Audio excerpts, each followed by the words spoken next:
Développer une stratégie de gestion des déchets est devenu un impératif, tant pour les entreprises que pour les municipalités, afin de réduire les coûts et l'empreinte environnementale. Une stratégie efficace repose généralement sur la hiérarchie des 5 R. Voici les piliers essentiels pour structurer votre approche. 1. La hiérarchie des actions, les 5 R pour transformer la gestion des déchets d'un coup en une opportunité.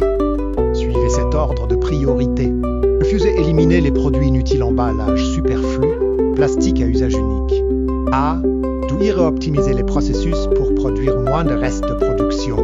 A. Utiliser, réparer ou détourner les objets de leur usage initial avant de les jeter. Recycle, trier rigoureusement pour réintroduire la matière dans le cycle de production. Redonner à la terre compostée. Valoriser les déchets organiques pour créer du terreau ou de l'énergie biométhanisation. 2. Les étapes de mise en œuvre ou une stratégie ne s'improvisent pas. Elles se mesurent et s'ajustent. Audit et caractérisation avant d'agir. Il faut savoir ce que vous jetez. Volume, quelle quantité produisez-vous par mois? Nature, quelle est la proportion de papier, plastique, organique ou déchets dangereux? Optimisation de la collecte signal, clair.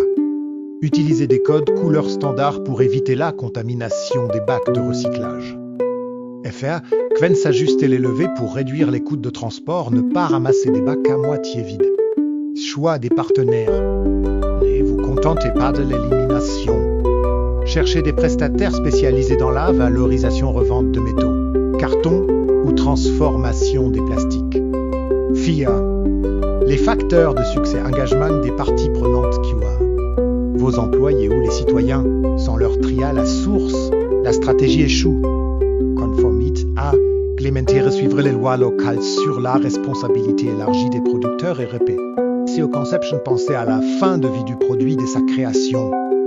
Note importante, le déchet le moins cher et le plus écologique est celui que l'on ne produit pas. L'accent doit toujours être mis sur la source.